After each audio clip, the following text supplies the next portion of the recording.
जय राधे कृष्णा दोस्तों, मैं अर्चना गुप्ता वृंदावन से अपने YouTube चैनल ज्योतिष कुंजिका में आपका हार्दिक स्वागत करती हूँ दोस्तों। और आप मेरे वीडियो को लाइक शेयर ज़रूर करें, सब्सक्राइब अवश्य करें, बेल नोटिफिकेशन दबाना ना भूलें दोस्तों, ताकि समय समय पर आपको मेरी ज्ञान से भरी हुई वीडियो प्राप्त होती रहें। अब मैं अपने विषय पर आती हूँ दोस्तों।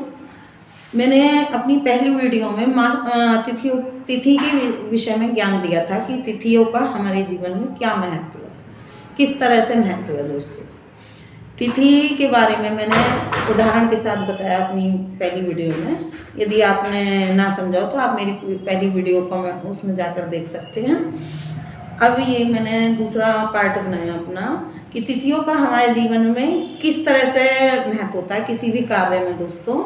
वो मैंने चार्ट पहले से ही बना लिया है समय के अभाव के कारण, तो मैं थोड़ा सा आपको इसका बता देती हूँ कि तिथियों का जो महत्व है। एक होती है हमारी मास शून्य तिथियाँ दोस्तों। मास शून्य ये होती हैं कि जैसे हम जो शादी विवाह सुझाते हैं, कोई शुभ कार्य करते हैं, कोई लेन देन करते हैं, जमीन का मकान का शुभ मुहूर्त करते हैं दोस्तों, कुएं का तड़ाक का, तो ये सब मैंने आपको बताया था। तो ये मास शून्य तिथियाँ क्या होती हैं कि जिस मास में जो हमारे चैत्र बैसाखी मास आते हैं, इसके अंदर इन तिथियों को छोड़कर कार्य किया जाता है दोस्तों।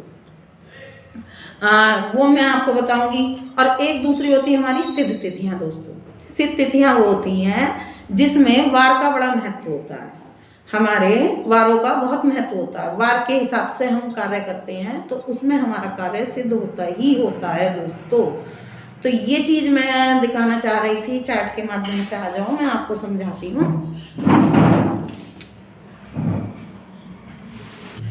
ये दोस्तों मैं चार्ट के माध्यम से आपको समझा दूँ।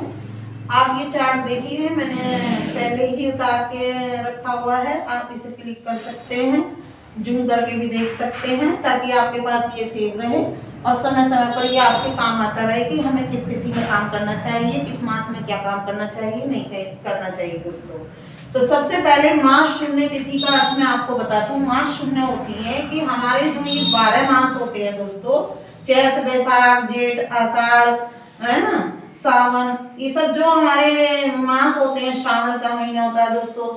तो इसके अंदर जो हमारी तिथियां हैं, तिथियों के विषय में मैंने तिथियों के महत्व के बारे में मैं अपनी पिछली वीडियो में आपको बता ही चुकी हूँ दोस्तों। क्या है, आप आई के जाकर उसे मेरी यूट्यूब पे और वीडियो में देख सकते हैं दोस्तों।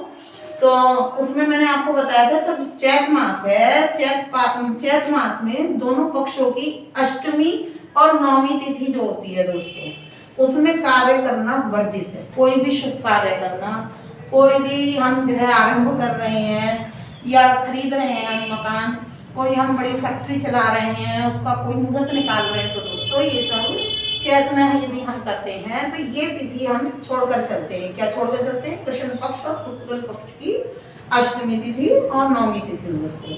ऐसे हम वैशाख मास में करते हैं दोस्तों, दोनों पक्षों की द्वादशी तिथि को हम छोड़ देते हैं। और जो कार्य हमें करना होता है वो सिद्ध तिथियों का भी बनाया, मैं उन्हें भी बताऊंगी अभी आपको दोस्तों।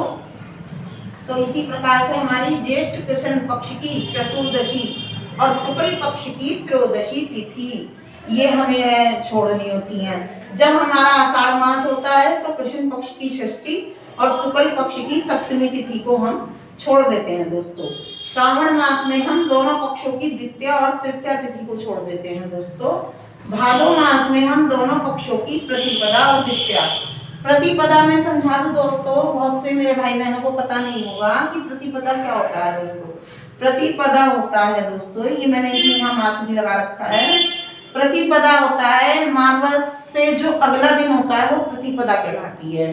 पूर्णमासी से जो अगला दिन होता है वो प्रतिपदा कहलाती है। उसके बाद हमारी एकम द्वितीया तृतीया ऐसे तिथि चलती है दोस्तों।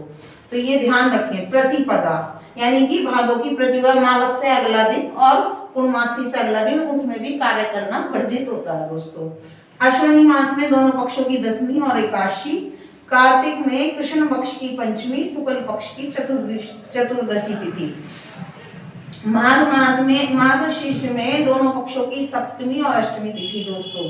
पौष मास में दोनों पक्षों की चतुर्थी और पंचमी तिथि, फागुन मास में इसी तरह से दोस्तों आप ये सब क्लिक कर लीजिए, सेव कर लीजिए, उतार लीजिए और ये सब आप पढ़ सकते हैं। जब आपका दिल करे तब आप इसे जो है पढ़ सकते हैं सेव करने से और समझ सकते हैं दोस्तों।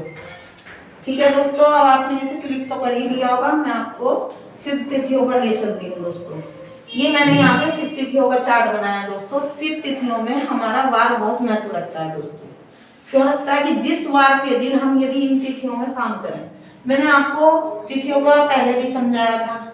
जो हमारी तृतीया, अष्टमी और त्रयोदशी तिथि है, मैंने तिथियों के नाम जो समझाए थे, जया तिथि। जया तिथि का मतलब यही होता है दोस्तों, मंगलवार का दिन है और हमारी तृतीया, अष्टमी और त्रयोदशी तिथि है, तो हम उसमें कोई भी कार्य करेंगे तो हमारा अवश्य सिद्ध होता ही होता है दोस्तों।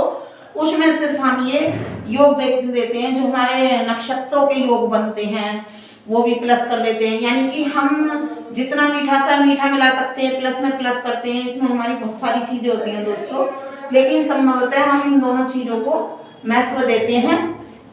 और हमें जिस चीज के लिए सिद्ध करना है, किसी पढ़ाई के लिए सिद्ध करना है या किसी कार्य के लिए सिद्ध करना है दोस्तों, कोई कार्य में सिद्ध करना है या शादी विवाह का मुहूर्त देखना है या कोई हार जीत का फैसला करना है दोस्तों, किसी का शेयर मार्केट वगैरह में भी होता है दोस्तों, तो हम करते हैं सौभाग्यवश में ये तिथियां और ये वार प्राप्त हो जाए। हमें कोई एग्जाम क्लियर करना है दोस्तों, और एग्जाम क्लियर करने में हमें कोई इंटरव्यू देना है, एग्जाम क्लियर करना है और भाग्यवश हमें जो है दिन भी वही मिल रहा, तिथि भी हमारे मुताबिक मिल रही है दोस्तों, तो इसका मतलब वो अवश्य सफल होगा ही होगा।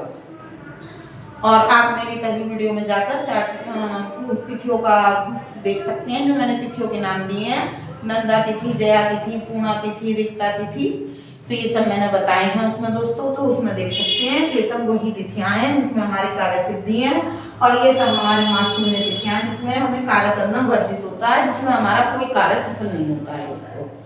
अब मैं आपसे राधे कृष्णा दोस्तों।